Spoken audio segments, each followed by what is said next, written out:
Is this true? If most countries could de-dollarize, then U.S. sanctions would not have a significant effect, so America cannot maintain its economic dominance.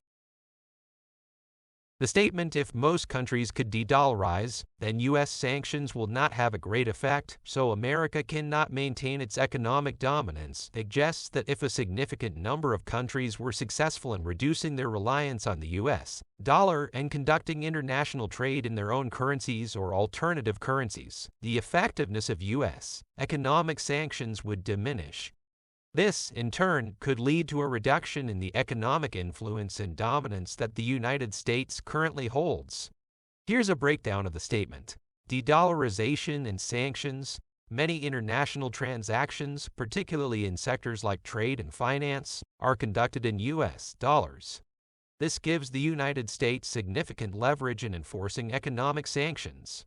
If more countries were able to conduct trade using their own currencies or alternative currencies, they would be less susceptible to the impact of U.S. sanctions, as they would not rely as heavily on the dollar-dominated financial system. Effect on U.S. economic dominance. The use of the U.S. dollar as the world's primary reserve currency and its dominant role in global trade contribute to the United States' economic influence and dominance. If de-dollarization were to become widespread, the U.S.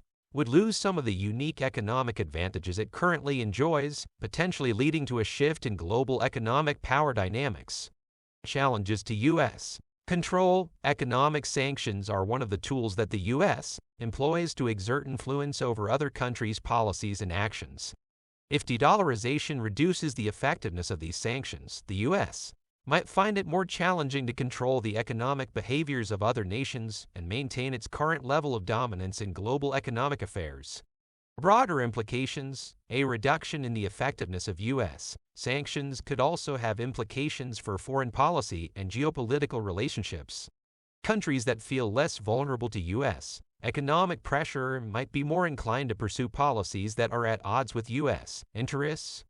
It's important to note that while the concept of de-dollarization has gained attention, the process is complex and not easily achieved. The U.S. dollar's status as the world's primary reserve currency is deeply entrenched, and transitioning away from it involves various economic, technical, and political challenges.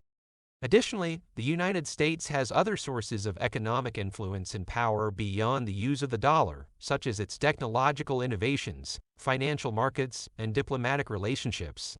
Overall, the extent to which de-dollarization could impact U.S. economic dominance and the effectiveness of U.S. sanctions is a subject of ongoing debate and speculation among economists, policymakers, and international relations experts.